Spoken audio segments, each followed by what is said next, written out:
to 5. Are live. All right, Senate Health and Welfare, we're back live on January 13th. And we've talked with most of the committee members about interest for bills and the bills of interest. So come back to Senator Cummings and your thoughts about bills that we have that you would like to look at or focus on, and then or topical areas. Sort that out. Topical area. I am very concerned about the impact of federal changes on people's ability to access health care. I'm also very concerned that hospital transformation seems to be moving at a snail's pace, and I don't think we have the luxury of doing that anymore. The Medicaid changes could put some of our small rural hospitals under financially. The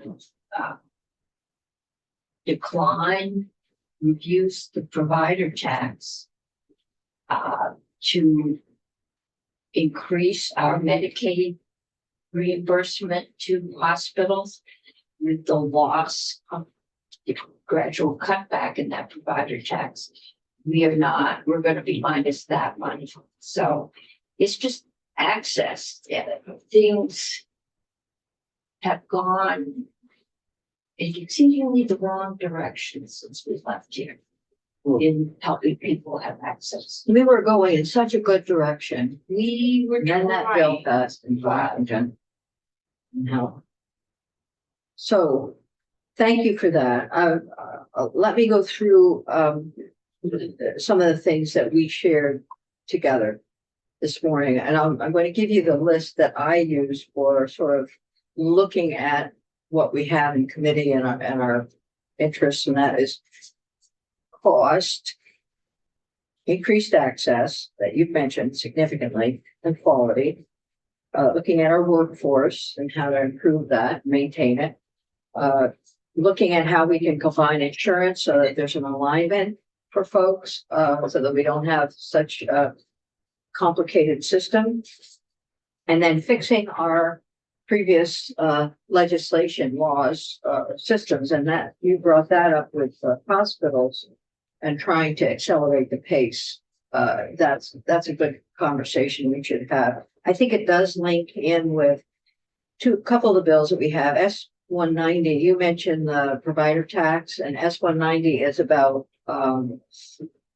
outsourcing services and care. And when that happens, those contracts may, because of the way they're happening, limit provider tax. So we'll look at that bill with that in thought. And your committee is probably going to have to look at it anyway. Oh, yeah. Yeah, I thought so. Once we fix education. Yeah. And so other folks mentioned S-190 as well. Senator Morley, Senator Benson, me. I think you, and I think we can pull Senator people along into that. And then we also looked at some of the bills that we had from 2025 to bring those forward, to complete work on those. We talked about some of the work that we did last session that took information from 2025 bills and put them into the budget, or integrated them in bills, other bills, or there was redundancy with what the House did. So some of the work that looks like it's not done in 2025 was actually done. So we've asked Jen and Katie to begin looking at the PhD psychologist prescribing from leftover from last year, working with the House, to look at the recovery residence bill, and we'll have some recommendations from the administration on that. And then there's interest in the optometry bill. We'll get to that one. There was interest in primary care, which will help consolidate some of the transformation we're doing by moving from hospitals to primary care, and Senator Gulick's interest, and shifting less costly care from hospitals to primary care. So, and then there's the early childhood licensure bill. There are a lot of bills that we have that we can go through, and we just got Senator Benson 5 more. Is it 4 or 5? 4. 4. Are there more? I brought them with me, so it's 5. Might not, yes. 4 4 or 5. 4. 1, 2, 5. Oh, I only brought 4. Okay. 5 bills, and I have a list of all the bills in our committee from Ledge Council. So I'm gonna go through those again and see if these bills are on it.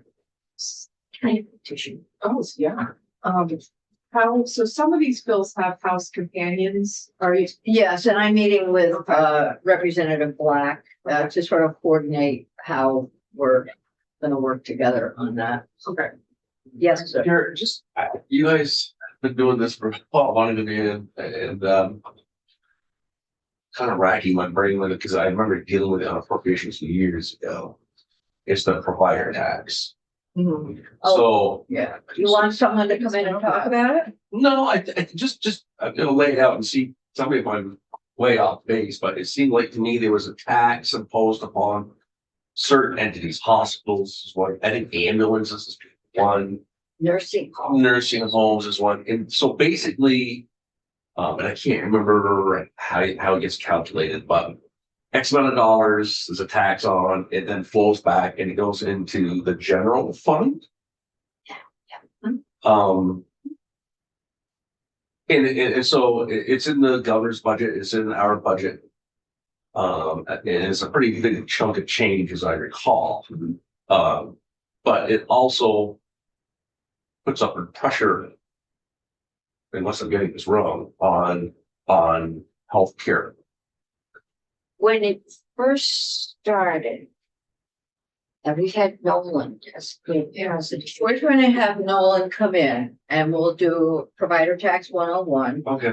And then we can learn, and with the experience that Senator Cummings has had in finance, Yeah. and some of our experiences in here, we can look at that provider tax and see what it does, and then what it doesn't do, and what happens if it disappears, all of those questions. Yeah. The money is used to Get them in this. Medicaid match. The deal was we tax you and then you get it back. Through a higher Medicaid premium. But the feds did catch on after a number of years, so we aren't allowed to keep it as a separate fund, and we aren't allowed to say it's tit for tat. But there will be that less, much less money to Okay, put into Medicaid. Federal for our state match. Yeah. right, Yeah. okay. It's curious. So, yeah, it's a rock and a hard place actually. Think about it. So, I was just curious, because it seems like it comes up every year.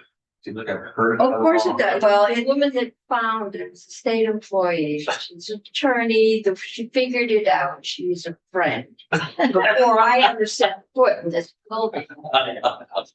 Yeah, just curious. Thank you.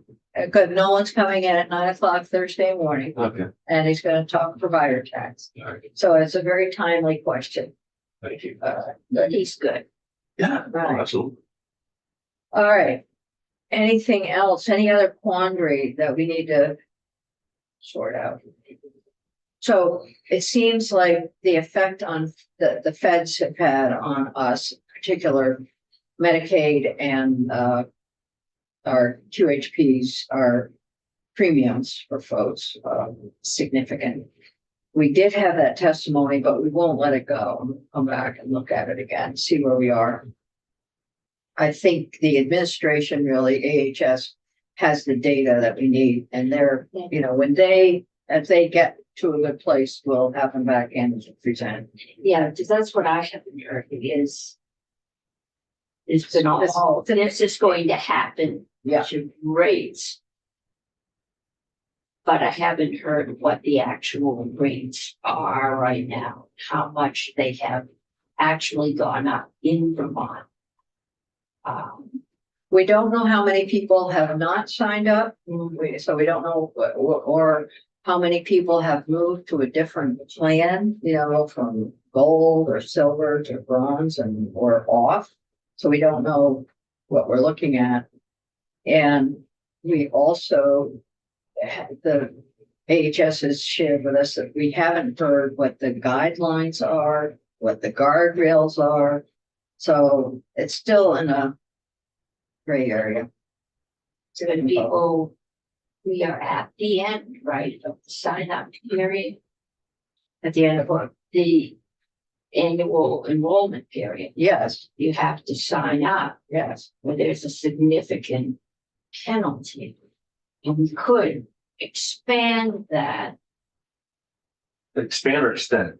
Extend. but depending on people are here now, and depending on if Congress does something or doesn't do something. Well, the Period. sign up period is over, so we'll know, but then what we don't know is that, well, there's also the Medicare effect for Advantage plans, which we won't, That's right. We won't get People into that, lost their right. Medicare Advantage. not getting into that right now, because that's actually out of our control. And the other thing we don't know is associations.